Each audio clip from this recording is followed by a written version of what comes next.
BJP ದಿಗ್ವಿಜಯವನ್ನ ಸಾಧಿಸಿರೋದ್ರ ಬಗ್ಗೆ ಮಾಹಿತಿ ಕೊಡ್ತಾ ಇದ್ವಿ. ಜೊತೆಗೆ ಆಮ್ ಆದ್ಮಿ ಪಾರ್ಟಿಯ ಸ್ಥಿತಿ ಹೇಗಾಗಿದೆ ಅಂತ. ಸೊ ಮುಂದುವರೆದ ಭಾಗವಾಗಿ ದೆಹಲಿಯಲ್ಲಿ ಬಿಜೆಪಿ ಕಮಾಲ್ ಮಾಡಿದೆ. ಮುಸ್ಲಿಂ, ಪಂಜಾಬಿ, ಎಸ್ಸಿ ಮತದಾರರ ಮನ ಗೆಲ್ಲುವಲ್ಲಿ ಬಿಜೆಪಿ ಯಶಸ್ವಿಯಾಗಿದೆ. ಅದರಲ್ಲೂ ಮುಸ್ಲಿಂ ಪ್ರಾಬಲ್ಯದ 10 ಕ್ಷೇತ್ರದಲ್ಲಿ ಬಿಜೆಪಿಗೆ 3 ಕಡೆ ಜಯ ಸಿಕ್ಕಿದೆ. ಮಧ್ಯಮ ವರ್ಗವೇ ಇರುವಂತಹ 28 ಕ್ಷೇತ್ರಗಳ ಪೈಕಿ 20 ಕ್ಷೇತ್ರಗಳಲ್ಲಿ ಕಮಲ ಅರಳಿದೆ.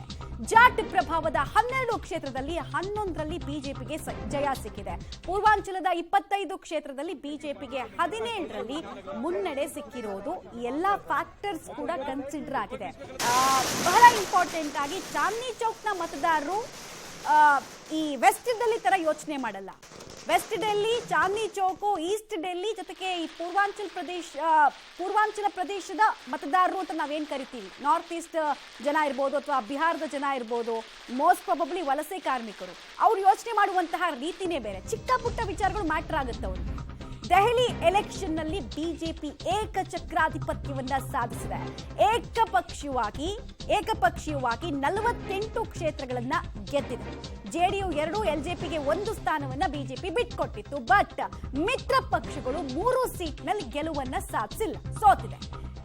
ಆದರೂ 48 ಕ್ಷೇತ್ರಗಳಲ್ಲಿ ಬಿಜೆಪಿ ಗೆಲುವು ಸಾಧಿಸುವಲ್ಲಿ ಯಶಸ್ವಿಯಾಗಿದೆ. 70ಕ್ಕೆ 70 ಕ್ಷೇತ್ರಗಳನ್ನ ಅವರು ಕಂಟೆಸ್ಟ್ ಮಾಡಿರಲಿಲ್ಲ.